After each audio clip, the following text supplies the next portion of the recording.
संसार में जो सबसे विश्वसनीय संबंध है, आधार है, नाता है, रिश्ता है, वो संत गुरुजनों का होता है। सबसे विश्वसनीय होता है।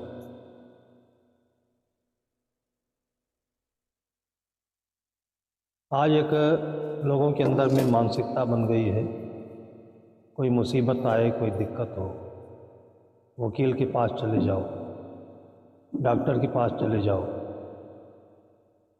अपना कोई नाते रिश्ते में है, पुलिस में है, वहाँ चले जाओ। ये मन को और धोखा दे करके भटकाता है। जब लोग आज की भाषा में कहें तो नहीं पढ़े लिखे होते थे, बहुत ज़्यादा चलते फिरते कि नहीं होते थे, तो किसी भी ऐसी संकट की परिस्थिति में अपने गुरु को याद करते थे और वहीं से उनके अंदर में सब प्रकार का समाधान अपने आप आने लगता था। भटकाव भी खत्म हो जाता था, धैर्य करने की शक्ति बढ़ जाती थी और जीवन शुद्ध, निर्मल और विवाद रहित होता था। इसका सबसे सटीक प्रमाण रामायण में अयोध्या का परिवार है। पूरे भारतवर्ष में नहीं, पूरे विश्व में आख्यान फैला, जहाँ राम चार भाइयों के बीच में कोई मतभेद न होते हुए भी, किसी प्रकार से कोई दुराव न होते हुए भी, बाहर से देखने में ऐसा लगा कुछ तो होगा जरूर। आज भी लोग भरत के प्रति शंका करते हैं, कुछ तो होगा जरूर। लक्ष्मण के मन में भी यही शक हुआ था। जब भरत ननिहाल से लौटे हैं, खाली राजगद्दी पर उन्हीं के लिए चर्चा हुई और देखकर उदास हो गए। एक भाई भाई का ऐसा भीतर से जो संबंध होता है, और फिर अपने भाई राम को मनाने के लिए जब राम के पास गए जंगल में, उनकी सेना तो नहीं थी, उनके साथी फॉलोअर लोग थे, उनकी प्रजा थी, चाहने वाले थे।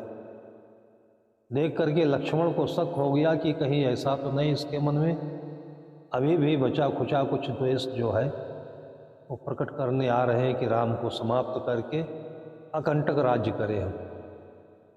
ये भी मन का एक मनोविज्ञान है जो दर्शाता है। लक्ष्मण के मन में हुआ, लेकिन राम के मन में नहीं। लक्ष्मण ने तो अपना धनुष बाण भी उठा लिया था। राम ने समझाया कि ऐसा भाई के अंदर हो नहीं सकता है।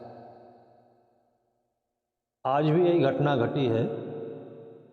थोड़ा पहले की बात है, जब अटल जी प्रधानमंत्री हुआ करते थे तो उनके बहुत राइट हैंड माने जाते थे प्रमोद महाजन। उनका छोटा भाई था प्रदीप महाजन या कुछ नाम से ऐसे, प्रमोद महाजन।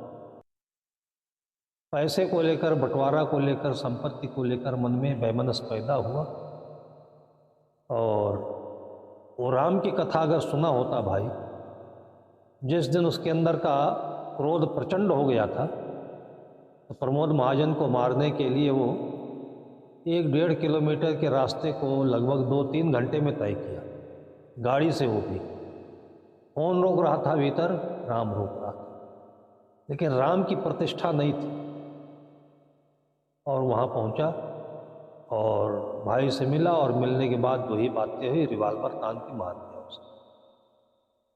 आखिर वो भी बर्बाद हुआ, प्रमोद महाजन का भी परिवार बर्बाद हुआ। यदि उसके अंदर में राम की प्रतिष्ठा होती तो 3 घंटा का रास्ता जो था वो शुरू ही नहीं होता, और होता तो जाकर गले मिल लेता, या बड़े भाई उसको गले मिलाते।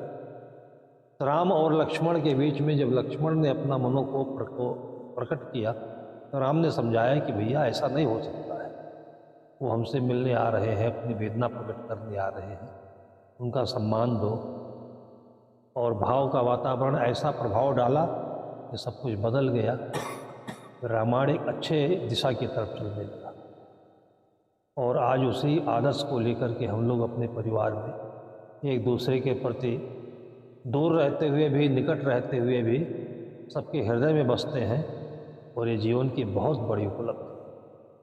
जहाँ एकल परिवार चल रहा है आजकल, देखिए शादी विवाह होते ही सब एक दूसरे से झंझट झगड़ा करके हिस्सा हंसिया के वहाँ पर परिवार इकट्ठा हो, हम देखते हैं तो सबसे बड़ी सफलता आंगन में परिवार के मेले की है।